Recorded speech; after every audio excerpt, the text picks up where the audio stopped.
Muri iki gitondo mana we turagushima, muri iki gitondo mana we turaguhimbaza we, muri iki gitondo mana we turagushima. Ayiwe mana lapone monea, ayi muri iki gitondo mana we turagushima, muri iki gitondo mana we turaguhimbaza we. Ayi mana we, ayi muri iki gitondo mana we, ayi abasora ho bari baragutaya vo alabo, muri iki gitondo mana we turaguhimbaza we. Ayi abakobwa ho bari baragushima n'abagabo n'abadamu, ayi muri iki gitondo mana we, ayi we muri iki gitondo mana we turagushima, muri iki gitondo mana we turaguhi, kuko wangiriye neza, kuko wampaye agakiza, karame Yesu taravunamo, aye kuko wangiriye neza, karame Yesu kuko wampaye agakiza, karame karame karame karame karame karame karame karame mutanga bugingo, karame gihome, karame watsinda isoko ryo kuturengera, karame ijambo rizima turyaho tugakomera, amazi amara inyota, ayiwe nzira n'ukuri n'ubugingo tuyobora ntituyobe, mwungeri mwiza mushorere udushorera tukagera mu rugendo amahoro, gisunika udusunika tukagera aho tugomba kugera nta kintu kitwikomye. Iyo urambuye ukuboko gukora nawe ujya uguhina, iyo ushaka gukora umurimo nawe ujya ugukoma mu nkokora, ni wowe itangiriro n'iherezo, ugendera hagati y'ibitereko birindwi by'amatabaza, Jesus Yesu umurengezi wacu ukomoka kwa Mariya intare yo mu muryango wa Yuda mwene Mariya sha, ayiwe igishitsi cya Dawidi watsindiye isoko ryo kuturengera, ni wowe wacu Kristo, ni wowe wenyine ni wowe yewe bene mona kirevo, mwijuru haterana inama habura n'umwe, ariko ngo intare yo mu muryango wa Yuda ngi irahaguruka. Yohana ari mwiyereko aravuga ngo yumva ijwi ririmubwiye ati wirira, dore intare yo mu muryango wa Yuda igishitsi cya Dawidi arahagurutse. Apfumbatura igitabo gifatanyishije ibimenyetso birindwi by'ubushishi, ni Yesu watsindiye isoko ryo kuturengera, jambo nzira n'ukuri n'ubugingo, mazi amara inyota, umucyo umurikira abari mu mwijima, ni we wacu Kristo, ni we wacu burundu. Haleluya haleluya. Inshuti nyashuti itaduteza abantu, tugira izihinduka, iziza zidufana imyaka ibiri n'ingahe zikaduhinduka, ariko Kristo we ayiwe mva n'imiryango yacu yaduhinduka, ariko Kristo ni wowe utaduhinduka. No mu rupfu jyana natwe, no mu rupfu bamwe barasigara bagahita basubira iwabo iyo umuntu yapfuye, ariko we no mu rupfu bana natwe. Kristo ni wowe wenyine, ni wowe wacu, habwa icyubahiro, bana natwe, imbaraga zawe zituganze, ibitavuga Imana byose nibiceceke tabone monia mu izina rya Kristo Yesu, amen. Wagiye tubibasezeranya kuzagenda turukubaha akantu k'agaseri buri munsi, haba kibijyanye n'inzozi n'ibindi bibazo mwagiye mutubaza. Hari umuntu umwe rero hano, hari umuntu wabajije ikibazo runaka, aravuga ngo iki kibazo ariko ni cyiza, wabajije ikibazo cyiza, no mugenzi wanjye mushiki wacu abahara mu Bufaransa, aravuga ngo yarambaje ngo mbese gufashwa ukarira ni ikimenyetso kigaragaza ko umuntu yuzuye umwuka wera. Hariho n'umuntu wari ukumbaza ngo se umugore we ntabwo yayobora itorero. Oya, icyo cyo ntabwo ndagisubiza, kanisubirize kino kibazo ati gufashwa ukarira nacyo ni ikimenyetso cyo kuba umuntu yaruzuye umwuka wera. Hari abantu bishuka cyaba kibeshya ko buzuye umwuka wera kandi atari byo.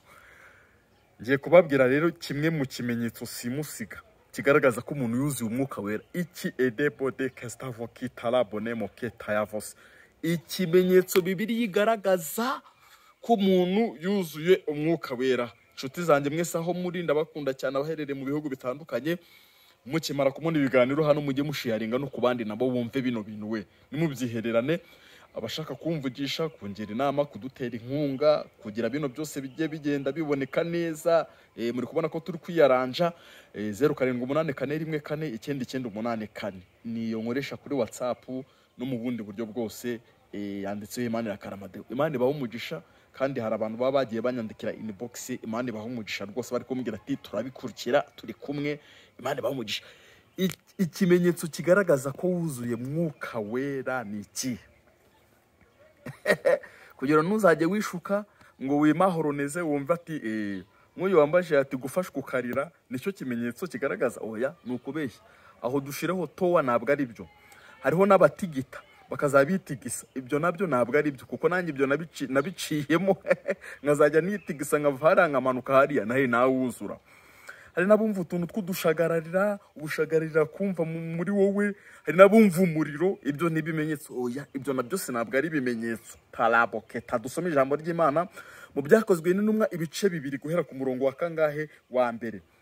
Umunsi wa Pentekote usohoye bose bari kumwe, ubwo wasoma ufata Bibiri wasoma, bose bari kumwe mu mwanya umwe bahuje umutima, bumva umuriri ubatunguye umeze nk'umuyaga. Mwabyumvishe hepfo ukomeje ugasoma ngo bose buzura umwuka wera batangira kuvuga indimi nshya. Ibyakozwe n'Intumwa tugende ko ubundi kino gitabo cyera bakitaga Ibyakozwe n'Umwuka wera, kuko ni umwuka wera murabizi, intumwa zimaze kuzura umwuka wera nibwo zakoze iriya mirimo n'ibitangaza. Urukwibuka bakiza ikirema ku irembo ryitwa Ryiza, Paulo Petero yigisha 3,000, hari abakoze, Imana yabakoresheje ibintu byinshi n'igicucu cyabo, indwara zarakiraga n'imyenda yabo murabyibuka. Ibyo byabayeho icyo gihe, tabonemo sakita monevokere bose, natwe byatubaho, ntabwo ari by'icyo gihe cyera gusa natwe ubu byatubaho. Byakozwe n'Intumwa ibice 19 guhera ku murongo wa mbere. Paulo yarari kwigendera, noneho abaza abigishwa ati ese mwe mwahawe, murebe kuri 19 guhera ku murongo wa mbere, mwabatijwe mu batizo ki? Baramubwira ati twabatijwe umwe wa Yohana. Habaho imibatizo 2 nkunda kubivuga, umubatizo wa mwuka wera n'umwe wa Yohana. Yohana ni ukubatizwa mu mazi menshi, babandi ubwo babatizwa ku gahanga hari ikintu bubura. Mubatizo Yesu yabatijwe ni wo mu mazi menshi, ibyo bintu byo ku gahanga gusa, kandi murabizi ko dukunda nako mbakunda, ariko ntabwo biba byuzuye. Bibiliya ivuga umubatizo wo mu mazi menshi, ni ntagatifu zose ni umubatizo w'amazi menshi. Undi wo ku gahanga sinzi aho wavuye, kukwibiza mu mazi ugapfana na Kristo ukazukana nawe, tabonemo izina rya Yesu. Ni umubatizo Yesu nawe yabatije. Uwo ni uwa mbere. Uwa kabiri, Yohana yaravuze ndabatirisha amazi, ariko hari undi uzaza, hari undi azababatirisha umwuka n'umuriro. Ni Yesu. Ni Yesu we utubatiza mu mwuka no mu muriro, byakarande bikakuvaka bitwicisha imiriro za nyabingi bimwe by'ibirosi n'ibiki tabana. Niyo mpamvu hari abantu babatizwa mu mwuka wera, ukabatizwa mu mwuka wera utari wanabatizwa mu mazi menshi. Wenda uvuye mu ahantu wasengeraga nko mu Bisilamu baraba bakoresha n'izindi mbaraga satanike cyane ahandi hantu mu bapfumu n'ibiki byose, Imana ikabanza yagukuramo bimwe byakwinjiranye byose ikabitwikisha umuriro. Ni ijuru riterana rero rikabatiza abantu mu mwuka wera. Ntabwo hari ahantu usanga ngo barabyigisha ngo iki ngo ni isaha yo kuvuga mu ndimi, ni ukubeshya. Ngo barabyigisha n'indimi ngo baraziga, oya ni ijuru rikubatiza mu mwuka wera rikadesida. Uwo ni umubatizo wa kabiri Yesu atanga wo kubatirishwa mwuka n'umuriro. Mwabyumvishe rero, uyu mubatizo ni uko umuntu avuga mu rurimi rushya, uvuga nushaka ubivuge rimwe. Hano nabo ababigishwa kuko bari bamaze kumubwira ati twabatijwe wa Yohana, niho nari mvuye bisobanura. None Paulo ngo yarababwiye ati rero kambasengere mbarambitse ibiganza. Hari gihe biba ngombwa yuko tubarambikaho n'ibiganza. Muko barambikaho ibiganza buzura umwuka wera, bavuga mu ndimi nshya. Mukomeze musome hepfo, ikimenyetso kigaragara ko umuntu yuzuye umwuka wera. Ibyo byose navuze mbere ntabwo ari byo, biriya byo gufashwa ukarira ntabwo ari byo, n'ibindi byose byo kumva umuriro n'ibiki. Ni ukuvuga mu rurimi rushya, nushake uvuge rimwe. Hari abavuga kari bigahita bigenda, hari n'abahabwa tabonemo kuvuga mu ndimi bakabihabwa nk'impano bigakomeza. Uzi y'uri gusengera umuntu ufite abadayimoni uvuga runo rurimi rushya, ikuzimu naho barwumva rigasatani narweye, urabakandagira ukabakubita ukabavanamo. Umuntu wuzuye umwuka biravuga ururimi rwo mu ijuru, ururushya rwo mu ijuru. Abadayimoni bakwirimishwa. Hari umuntu umwe wigeze gutanga ubuhamya, avuga uburyo yari umurozi, bakajya kurugwa noneho ahantu ngo basangaga umuntu yabyutse saa 9 ari gusenga yuzuye umwuka bira ari kuvuga indimi, ngo bari ku gataro ngo bagahera hejuru. Ikimenyetso kigaragaza ko umuntu yuzuye umwuka wera rero nuko avuga mu rurimi rushya. Niba wibeshyaga rero ukavuga ati ngo gufashwa nkarira n'ibiki byose uzi ngo warabuze, oya ntabwo ari byo. Ibintu bituma umuntu yuzura umwuka wera vuba, icyambere nkunda kubivuga, nicyo cyifuzo ushira imbere y'ibindi byose. Kunda gusoma ijambo ry'Imana, iyiriza ubusuru kubisaba.